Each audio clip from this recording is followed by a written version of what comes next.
தெரியல எனக்கு. ஏன்னா ஹோங்கிறதுல ஏகப்பட்ட மாடுலேஷன் இருக்குது. அது வந்து சாதாரணமாக சொல்லிக்கிற மாதிரி ஹோம் அப்படிங்கிறது அல்ல. இப்படின்னு ஆரம்பித்தோம்னா அதில் அவ்வளவு மாடுலேஷன் இருக்குது. அது எத்தனை சுச்சுவேஷனுக்கும் அந்த சுச்சுவேஷனுக்கு தகுந்த மாதிரிலாம் அந்த ஹோம் இழுக்கலாம். அப்படி ஒரு அழகான டைட்டில் அந்த திரைப்பட விழாவுக்கு வந்திருக்கும். மரியாதைக்குரிய பத்திரிகை நண்பர்கள், ஊடக நண்பர்கள், அப்புறம் பத்திரிகையிலே ரொம்ப முக்கியமானவர்கள் என்னுடைய நண்பர் சுபாஷ் அவர்கள் வந்திருக்காரு. அவர் உட்பட அனைவருக்கும் என்னுடைய பணிவான வணக்கம். அதே மாதிரி தயாரிப்பாளர் உமாபதியிலேருந்து டைரக்டர் கிருஷ்ணவேலேருந்து அந்த டெக்னீஷியன்ஸ் எல்லாத்துக்கும் என்னுடைய பணிவான வணக்கம். வாழ்த்த வந்திருக்கும் உங்களுக்கும், என்னை ஏறக்கூடிய எல்லாருமே பத்திரிகையாளர்கள் எல்லாத்துக்கும் என்னுடைய பணிவான வணக்கம் தெரிவிச்சுக்கிறேன். வழக்கமாக எந்த ஃபங்க்ஷன் இருந்தாலும் இந்த மாதிரி ஆடியோ ஃபங்க்ஷனில் நான் பொறுமையாக எல்லோரும் பேசுகிறதெல்லாம் கேட்டு கடைசியில் தான் நான் பேசுவேன். அப்படி தான் வருவேன், எந்த வேலையும் வச்சுக்க மாட்டேன். இன்றைக்கி குடும்பத்தில் ஒரு நிகழ்வு, அது போகலைன்னா பெரிய தகராறாகி போகும். அதனால் பேர குழந்தைய வச்சுட்டு எல்லாம் ஹோட்டலில் உட்காந்துருக்காங்க. புறப்படும் போது சொல்லிட்டாங்க 7:30 புறப்பட்டு வந்துருங்கன்னு. ஆனால் முடியல. ஸோ அதனால தான் கொஞ்சம் முன்னால் பேச வேண்டி வந்துடுச்சு. என்ன பேசுகிறது, உமாபதி அவர்களை பற்றி பேசுகிறதுன்னு அவர் பேச சொல்லி நான் எப்போவுமே கேட்டுக்கிட்டு இருப்பேன். ஏன்னா அந்தளவு அவர் இந்த சுபாஷ் இவங்கெல்லாம் பேசினாங்கன்னா அவ்வளோ விஷயங்கள் நமக்கு கிடைக்கும். அந்த அளவுக்கு எதை பற்றி பேசுகிறதுனால எதை பற்றி ஹிண்ட் வேணுனாலும் நம்ம எதாவது கேட்டோம்னா அவங்க பாட்டில் அப்படி சொல்லிகிட்டு இருப்பாங்க. அவரை பற்றி முதல்ல பேச ஆரம்பித்து ஒருத்தர் சொன்னார், என்னென்னா எனக்கு அதிர்ச்சியாக இருந்தது, என்னென்ன உமாபதி வந்து ப்ரொடியூசர் அப்படின்னு சொல்கிறது அப்படின்ட்டு. இயக்குனராக தான் வர்றது ரெடியாக இருந்தார், ப்ரொடியூசராக விட்டார் அப்படின்னு சொல்லிட்டு. உங்களுக்கு அதிர்ச்சியா? இல்லை, யார் எப்படி இருப்பாங்க என்ன சொல்ல முடியாது, எப்போ எது வெளிப்படுன்னு சொல்ல முடியாது. நம்ம ரொம்ப சாதாரணமாக நினைப்போம். என்னுடைய தயாரிப்பாளர் ஒருத்தர் தூரம் நின்று போச்சு படத்தினுடைய தயாரிப்பாளர் நஞ்சப்பன் அப்படின்னு சொல்லி. அவர் ஊரில் அவங்க காய்கறி கடை வச்சுருந்தார், ஹோட்டல் வச்சுருந்தாங்க. அவங்க அம்மா தான் காய்கறி வியாபாரத்துலேருந்து தான் ஒவ்வொன்றா பண்ணி அவரை ஓரளவுக்கு கொண்டு வந்து கடைசியில் அந்த அம்மா கஷ்டப்பட்டு சம்பாதிச்ச காசு பூரா இங்கே எடுத்துகிட்டு வந்து படம் எடுக்கிறேன்னு சொல்லி விட்டார். அதுக்கப்புறமா வந்து மறுபடியும் ஊரில் போய் சுற்றிட்டு இருந்தார். அந்த அம்மா எப்போ பாரு ஒரு 75 வயசில் கூட அந்த அம்மா வந்து காய்கறி கூட தூக்கிட்டு அப்பவும் வியாபாரம் பண்ணி, அப்பவும் அந்த பையன் இப்படியெல்லாம் தப்பு பண்ணால் கூட என்னை பார்க்கும், பாக்கியம் என் பிள்ளை எப்படியா கரையேற்றி விடு பாக்கியம் அப்படின்னு சொல்லி என்ன எப்போ கோயம்புத்தூர் போனாலும் கேட்கும். அவருக்கு படிப்பெல்லாம் கிடையாது.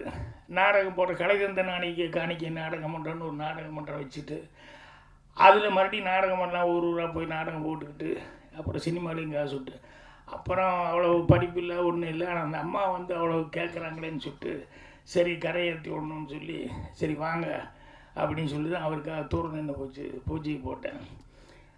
அவருக்கு படிப்பு இல்லை, எந்த நாலேஜும் இல்லை, ரொம்ப இதாக அர்த்தம். நான் டிஸ்கஷன் உட்காந்துருப்பேன், பசங்களோட உட்காந்து டிஸ்கஷன் பேசிட்டு இருக்கும். எல்லா அசிஸ்டண்ட்டும் ஒரு 6-7 பேர் எதிர்த்தாப்புல வரிசையாக உட்காந்துருப்பாங்க. ஏதோ நல்ல சீன் ஒன்று பேசிட்டு இருக்கும்போது இப்படி பார்த்தா ஒவ்வொருத்தரும் ஏதோ அப்படிமா அப்புறம் அப்படி நிறுத்திக்குவாங்க. என்னடா சீனுக்கு ரியாக்ஷனே இல்லை, ஒவ்வொருத்தரும் எங்கேயோ கதவுக்கிட்ட பார்க்குறேன் என்ன அதுன்னு சொல்லிட்டு பார்த்தா இங்கே இருக்கிறவங்க ஒவ்வொருத்தரும் ரியாக்ஷன் கதவுக்கிட்ட எட்டி பார்த்தா அவர் நஞ்சு பண்ணிட்டுருப்பார். என்னென்னா மத்தியான சாப்பாட்டுக்கு என்ன வேணும், ஏன்னா எங்கிட்ட நேரடியாக கேட்டால் நான் கத்துவேன். டிஸ்கஷன் இருக்கும்போது இதுதான் முக்கியமான திட்டுவேன்னு சொல்லிட்டு இவர் வந்து அந்த கதவை லேசாக திறந்துக்கிட்டு அங்கே இருக்கிற ஒவ்வொரு அசிஸ்டண்ட்டுக்கிட்டையும் என்ன அப்படின்னு சொல்லி கேட்பார். ஒருத்தர் இப்படிம்மா, இன்னும் கோழியா, ஒருத்தர் இப்படிம்மா, மீனா, இது மாதிரி எல்லாம் சிக்னல் பண்ணிக்கிட்டு இருப்பாங்க மத்தியான சாப்பாட்டுக்கு. இதை கண்டுபிடிச்சிட்டு பிடிச்சி கற்றுன்னு கற்றுனேன். இல்லை நீ வேலையிலேயே இருந்துருப்ப, அவங்களுக்கெல்லாம் பசிக்குமில்லன்னு. இவர் என்னை ஒரு சிக்கலில் மாட்டி விட்டார். என்னென்னா அந்த படத்தை விற்கும்போது வந்து ஒருத்தர் கொடுத்துட்டோம்னா இன்னொருத்தர் கொடுக்கக்கூடாது. இவர் வேற எங்கேயோ வியாபாரம் பண்ணும்போது எஃப்எம்எஸ்னு ஏதோ விற்றுட்டார். அந்த படத்தை ஓவர்சீஸ் கொண்டு போய் ஒருத்தர் கொடுத்துட்டார். அப்போ இவரை கூப்பிட்டு என்கிட்ட என்னங்க உங்கள் ப்ரொடியூசர் இப்படி பண்ணிட்டாரு, என்னென்னா இப்படி ஓவர்சீஸ் இப்படி விற்றுட்டாரு அப்படின்னு சொன்னோன்னே எனக்கு ரொம்ப என்னடா இப்படி போய் மாட்டிக்கிட்டே வந்துட்டு விஷயம் தெரியாமல் எதாவது பண்ணிட்டாரு. இல்லைங்க ஒரு படிப்பு இல்லை, எதார்த்தமாக தெரியாமல் பண்ணிட்டாரு அப்படி அப்படின்ட்டு. இல்லை என்னதான் இருந்தாலும் அவர் வந்து இங்கே வர சொல்லுங்கள், தெரியாமல் பண்ணிட்டாங்கிறத சொல்லுங்கள் அப்படின்னு. அப்புறம் இங்கேருந்து அவர் அவர் அனுப்பிச்சுட்ட போங்க, சாரி சொல்லிட்டு வாங்கன்னு. இவர் போனோடனே அங்கே கேள்வி கேட்டிருக்காரு என்னென்னு. எதுக்கு என்ன கூப்பிட்டு விட்டீங்க, இந்த மாதிரி ஓவர்சீஸ் நீ எப்படி விற்கலாம், ஓவர்சீஸ் விற்கக்கூடாது, ஏற்கனவே கையெழுத்து போட்டு கொடுத்துட்டியா அப்படின்னு. இவர் ஓவர்சீஸ்னால் என்னன்னு கேட்டிருக்காரு. இந்த ஓவர்சீஸ்னால் கடல் கடந்து போகிறது அப்படின்னு உடனே இவர் கேட்டிருக்காரு. கரெக்டாக சொல்லுங்கள். கரெக்டாக தான் ஏன் சொல்கிறேன், ஓவர்சீஸ்னால் கடல் கடந்த நாடுகள் அப்படின்னு. இப்போ நான் எதுக்கு விற்றேன்னு சொல்லி என்னை கூப்பிட்டுருந்தீங்க, ரஷ்யாவுக்கு விற்றுருக்கேன், ரஷ்யாவுக்கு தர வழியாக போகலான்னு தெரியுமா அப்படின்றாரு. இந்த ஆள் கம்யூனிஸ்ட் கட்சியில் இருந்தார், அதனால் இதெல்லாம் தெரிஞ்சு வச்சுருக்காரு. ரஷ்யா கடல் வழியாக போகலான்னு தெரியுமா, இன்னும் என்ன என்கிட்ட கேட்கணும் அப்படின்னாங்க. இப்போ என்ன கேட்குறது, ஓவர்சீஸ் விற்றா தானே கேட்க முடியும், ரஷ்யா கடல் வழியாக போகலான்னு சொன்னோன்னு ஏதாவது ஒன்றுமே கேட்க முடியும். அந்த மாதிரி அப்புறம் போயிட்டு வந்து என்ன மன்னிப்பு கேட்டீங்க, இல்லை எல்லோரும் எங்கிட்ட மன்னிப்பு கேட்டாங்க அப்படின்னு. யாருக்கு என்ன கெப்பாசிட்டி இருக்குது என்னங்கிறதெல்லாம் சொல்ல முடியாது. அப்போ தான் எங்கள் வாத்தியார் சொல்லி கொடுத்ததெல்லாம் எனக்கு ஞாபகம் வரும். பாக்யராஜ், நீ சந்திக்கும் ஒவ்வொரு மனிதனும் உனக்கு ஆசான், கண்டிப்பாக நீ கற்றுக்கொள்ள ஏதாவது ஒன்று அவங்ககிட்ட இருக்குண்டா, இதெல்லாம் ஞாபகம் வச்சுக்கோ அப்படிம்பாரு. அதனால் யாரை பார்த்தாலுமே நான் அப்படி தான் பார்ப்பேன், சாதாரண ஆளுங்க மாதிரி பார்க்க மாட்டேன். ஏதாவது ஒன்று நமக்கு தெரியாதவங்களுக்கு இருக்கும் அப்படிங்கிற மாதிரி தான் பார்ப்பேன். இன்றைக்கி பாருங்கள், அவர் யாருன்னு எனக்கு தெரியல, சினிமா வந்து முதல்ல காமெடி. அது என்னென்னா, அவருக்கு அந்த கிருஷ்ணவேல் அவர்கள் வந்து யார்கிட்டையும் வேலை பார்க்கல அப்படின்னாரு. சரி, சுயம்புவா இப்படி நிறைய பேர் வர்றதுக்கான வாய்ப்புகளுக்கு சினிமாவில் நிறைய பேர் அப்படி இருந்திருக்காங்க அப்படின்னு. அதை விட அடுத்தது சொன்னது சினிமா இப்படி மாறி போச்சு அப்படின்னு எனக்கு ரொம்ப என்னென்னா, விவேகா பாடலாசிரியர், அவர் இவரை பற்றி டைரக்டரை பற்றி ஏதோ கேட்குறேன் நான். அவர்கிட்ட நீ யார்கிட்ட வேலை பார்த்தீங்கன்னு கேட்டு, அப்புறம் நானே இப்போ தான் அவரை பார்க்குறேன் டைரக்டர். யார், விவேகா. ஏங்க நீங்கள் படத்தில் பாட்டு எழுதுனீங்கல்ல அப்படின்னா, ஏன்னா இப்போல்லாம் யார் யார் கூட பாடுறாங்கன்னு தெரியாது. அந்த மாதிரி மியூசிக் டைரக்டர் கூப்பிடுவார், பாட்டு பாட சொல்லுவார், எந்த படம்னு கூட தெரியாத அளவுக்கு பாடிட்டு போயிடுவாங்க. அப்படி இருக்கிறது ஓகே.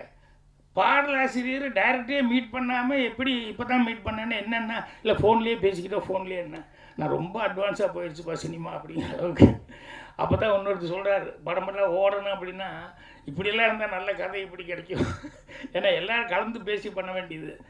அது சொன்னோன்னே ரொம்ப அட்வான்ஸாக இருக்குது அப்படின்னு நினச்சிட்டேன். உமாபதி அவர்கள் இந்த படம் வந்து அவர் கண்டிப்பாக, ஏன்னா அவருக்கு வந்து எனக்கு நான் சொன்ன மாதிரி நிறைய விஷயங்கள் அவர்கிட்ட எதோ கேட்டாலும் ஃபிங்கர் டிப்ஸில் வச்சுட்டு சொல்லுவார். தெரியலன்னா கூட உடனே தெரிஞ்சுக்கிட்டு உடனே ஃபோன் பண்ணி பேசுவார். அவர் அந்த அளவுக்கு இதானவர். அவர் வந்து இப்போ சினிமா எடுத்திருக்காரு அப்படின்னு சொன்னோம்னா ரொம்ப யோசனை பண்ணி அடுத்த மைல்களை தொடணும் அப்படிங்கிறது அவருடைய டார்கெட்டாக இருக்குது. அதை தொட்டுட்டார், அதுக்கு என்னுடைய வாழ்த்துக்கள். அதோடு அந்த பழைய ஃப்ரெண்ட்ஷிப் கூட வேலை பார்த்த ஒரு விடக்கூடாது ஃபோட்டோகிராஃபர், அவரையும் கூப்பிட்டு ஒரு ப்ரொடியூசராக வந்து பண்ணியிருக்காரு பாரு. அதனால் அந்த நட்பு அப்படிங்கிறதும் விடக்கூடாது அப்படின்னு பண்ணிட்டுருக்காரு.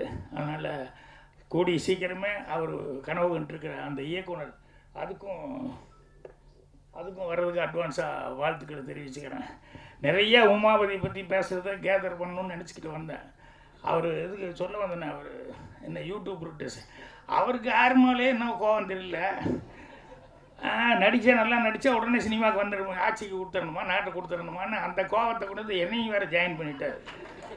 பாக்யராஜ் நடிக்கிறாரு அப்படின்லாம் சொல்லி, நான் ஏற்கனவே ஒரு தடவை கூப்பிட்டது என்னவோ பர்த்டேக்கு வந்து ஒரு வாழ்த்து சொல்லுங்கள் அப்படின்னு சொல்லி கூப்பிட்டாங்க. அங்கே போய் நான் பேச ஆரம்பித்தோடனே உடனே வந்து அடுத்த நாள் பத்திரிக்கையில் எனக்கு தெரியும் எப்படி தலைப்பு செய்து நம்மளை தான் கொண்டு விடுவாங்க. பாக்யராஜ் தாக்கு விஜய்க்கு குடும்ப அரசியலை பற்றி எப்படி நீ பேசலான்னு சொல்லி பாக்யராஜ் தாக்குன்னு, ஏன்னா டாபிக் அப்படி தானே போடுவாங்க. அந்த மாதிரி இப்போ இவர் வந்து யூடியூப் ரூட்டஸ், அவர் வந்து அவருடைய அரசியலில் வந்து என்னையும் சேர்த்து ஜாயின் பண்ணிக்கிட்டாரு. பரவாயில்ல, இது பத்திரிக்கையாளர்களும் நிறைய பேர் இருக்காங்க. உமாபதி தயாரிப்பாளர் ஒரு பத்திரிக்கையாளங்கிறதுனால இதெல்லாம் வரும், அது வரணும். அப்புறம் அந்த ஜீவா அவர் கூட நல்ல விஷயங்கள் பேசினார். ஸோ நான் அதுக்கப்புறமா வந்து கேசட் வாங்கி அவர்கிட்ட என்ன இதுன்னு பார்த்துக்கிறேன். இப்போ அவசரமாக போகிறதுனால தயவுசெய்து யாரும் தப்பாக நினைக்க வேண்டாம். இன்னும் விவேகா எல்லாம் பேச வேண்டியது. ரொம்ப சந்தோஷம். மீண்டும் எங்கள் படம் சக்ஸஸ் ஆகணும். சக்ஸஸ் ஆனதுக்கப்புறம் உங்களை ஏங்க கீழே இன்றைக்கு நீங்கள் மேலே வாங்க, நீங்கள் மேலே வந்தாச்சு. நீங்கள் என்னுடைய மனமார்ந்த வாழ்த்துக்கள் தெரிவிச்சுக்கிறேன். நன்றி, வணக்கம்.